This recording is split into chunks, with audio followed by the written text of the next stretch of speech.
Salam, salam sejahtera, saudara-saudara yang dikasihi Tuhan. Jumpa lagi bersama dengan saya dalam renungan hari ini. Mari kita berdoa. Tuhan, terima kasih untuk kesempatan yang baik merenungkan firman-Mu. Pimpin dan terangilah hati kami, beri damai sejahtera dalam nama Tuhan Yesus. Amin.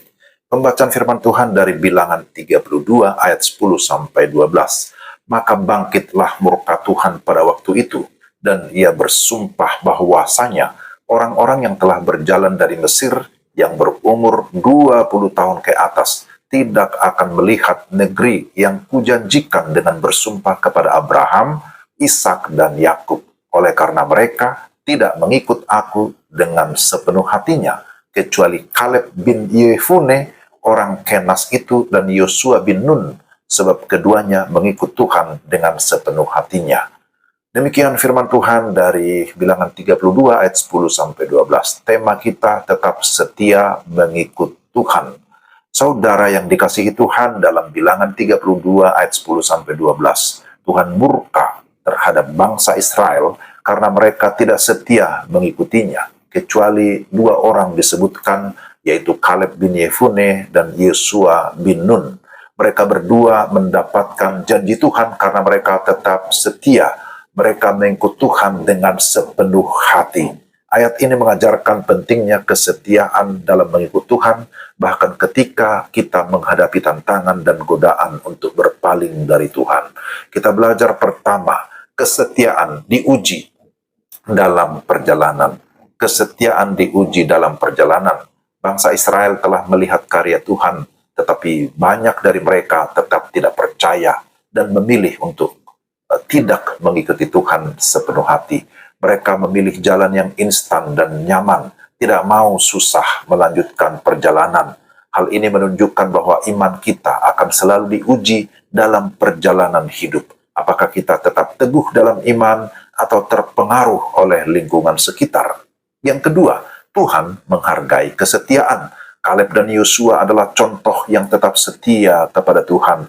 Meskipun mereka hidup di tengah bangsa yang keras kepala, mereka memilih untuk percaya kepada Tuhan dan janjinya. Kesetiaan mereka dihargai dengan bagian tanah perjanjian yang disediakan Tuhan bagi mereka.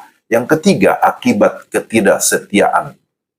Ketidaksetiaan mendatangkan murka Tuhan.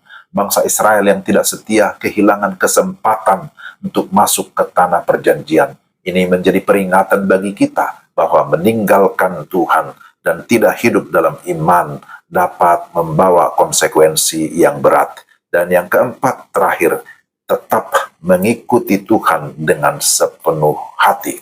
Kesetiaan bukan hanya sekedar percaya kepada Tuhan, tetapi juga mengikutinya dengan segenap hati. Ini berarti mempercayai rencananya, menaati perintahnya, dan hidup dalam iman meskipun ada tantangan dan godaan di sepanjang perjalanan. Dari kisah ini kita belajar bahwa kesetiaan kepada Tuhan membawa berkat, sedangkan ketidaksetiaan mendatangkan kehilangan. Seperti Kaleb dan Yosua, marilah kita tetap setia dalam iman dan pengabdian kepada Tuhan agar kita menerima bagian dari janjinya. Mari renungkan saudara-saudara, apakah saya benar-benar mengikuti Tuhan dengan sepenuh hati? Apakah saudara sudah mengikuti Tuhan dengan segenap hati? Adakah hal-hal yang membuat saudara ragu atau kompromi dalam iman saudara? Bagaimana saudara bisa lebih setia dalam perjalanan kerohanian saudara? Tetaplah mempercayai Tuhan dalam segala musim, dalam segala keadaan kehidupan saudara dan saya. Mari kita berdoa. Tuhan, terima kasih untuk renungan hari ini. Tolong kami supaya kami memiliki komitmen tetap setia kepada Tuhan di dalam perjalanan iman kami. Sekalipun ada tantangan, ada godaan, tapi kami tetap percaya bahwa Tuhan menyertai, Tuhan akan memimpin kami dalam nama Tuhan Yesus. Amin. Demikian renungan kita hari ini. Tuhan memberkati saudara-saudara sekalian. Selamat beraktivitas. Shalom.